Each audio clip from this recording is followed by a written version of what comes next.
Hi grade 4s. In this video we're going to go over chapters 2 and 3 of Sadako and the Thousand Paper Cranes.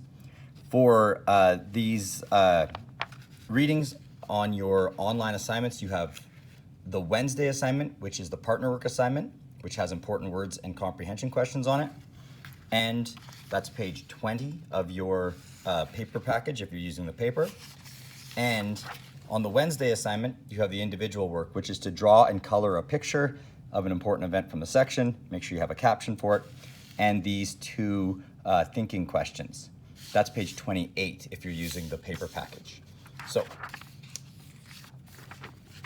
I'll read to you chapters 2 and 3, and then as the days go on this week, you can work on those assignments. It starts on page 15. It's called Peace Day. When the family started out, the air was already warm and dust hung over the busy streets. Sadako ran ahead to the house of her best friend Shizuko. The two had been friends since kindergarten. Sadako was sure that they would always be as close as two pine needles on the same twig. Shizuko waved and walked toward her. Sadako sighed. Sometimes she wished that her friend would move a bit faster. "Don't be such a turtle," she shouted. "Let's hurry so we won't miss anything." "Sadako-chan, go slowly in this heat," her mother called after her. But it was too late. The girls were already racing up the street. Mrs. Sasaki frowned. "Sadako is always in such a hurry to be the first that she never stops to listen," she said. Mr. Sasaki laughed and said, "Well, did you ever see her walk when she could run, hop, or jump?"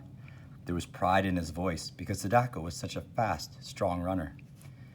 At the entrance to the Peace Park, people filed through the memorial building in silence. On the walls were photographs of the dead and dying in a ruined city. The atom bomb, the thunderbolt, had turned Hiroshima into a desert. Sadako didn't want to look at the frightening pictures. She held tight to Shizuko's hand and walked quickly through the building. "I remember the thunderbolt," Sadako whispered to her friend. "There was a flash of a million suns.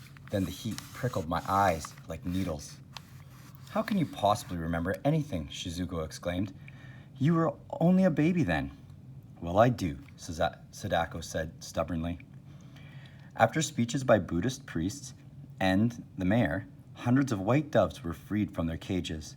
They circled the twisted, scarred atomic dome. Sadako thought the doves looked like spirits of the dead flying into the freedom of the sky. When the ceremonies were over, Sadako led the others straight to the old lady who sold cotton candy. It tasted even better than last year. The day passed too quickly, as it always did. The best part, Sadako thought, was looking at all the things to buy and smelling the good food. There were stalls selling everything from bean cakes to chirping crickets. The worst part was seeing people with ugly whitish scars. The atom bomb had burned them so badly that they no longer looked human. If any of the bomb victims came near Sadako, she turned away quickly. Excitement grew as the sun went down. When the last dazzling display of fireworks faded from the sky, the crowd carried paper lanterns to the banks of the Ota River. Mr. Sasaki carefully lit candles inside of 6 lanterns, one for each member of the family. The lanterns carried names of relatives who had died because of the thunderbolt. Sadako had written Oba-chan's name at the side of her lantern.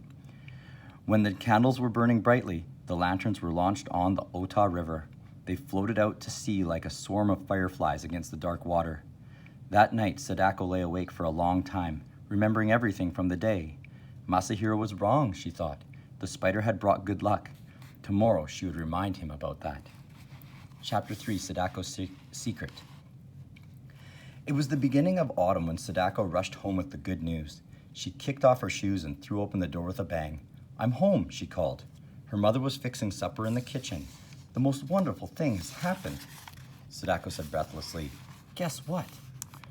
"Many wonderful things happened to you, Sadako-chan. I can't even guess." "The big race on field day?" Sadako said. "I've been chosen from the bamboo class to be on the relay team."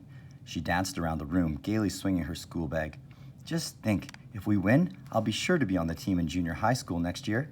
That was what Sadako wanted more than anything else. At supper, Mr. Sasaki made a long speech about family honor and pride. Even Masahiro was impressed. Sadako was too excited to eat. She just sat there, grinning happily. From then on, Sadako thought of only one thing, the relay race. She practiced every day at school and often ran all the way home. When Masahiro timed her with Mr. Sasaki's big watch, Sadako's speed surprised everyone. Maybe, she dreamed, I'll be the best runner in the whole school. At last, the big day arrived. A crowd of parents, relatives, and friends gathered at the school to watch the sports events.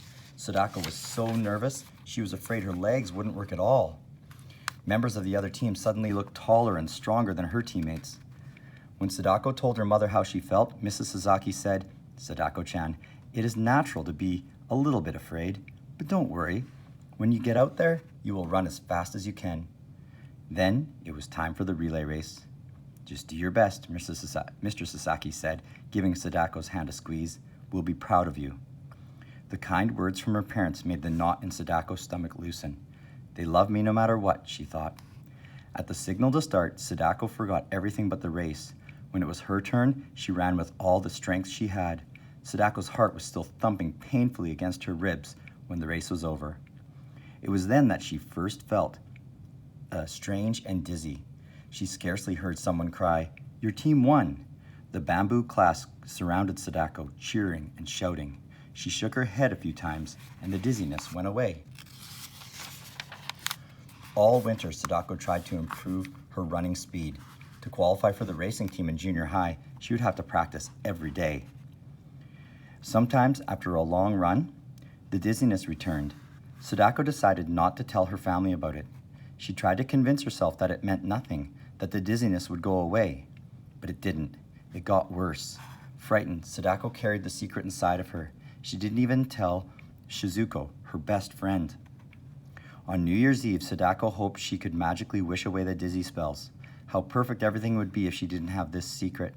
At midnight, she was in her cozy bed quilts when the temple bells began to chime.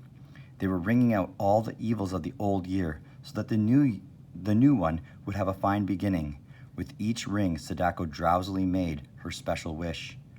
The next morning, the Sasaki family joined crowds of people as they visited their shrines. Mrs. Sasaki looked beautiful in her best flowered silk kimono. "As soon as we can afford it, I'll buy a kimono for you," she promised Sadako. "A girl your age should have one." Sadako thanked her mother politely, but she didn't care about a kimono. She only cared about racing with the team in junior high. Amidst throngs of happy people, Sadako forgot her secret for a while.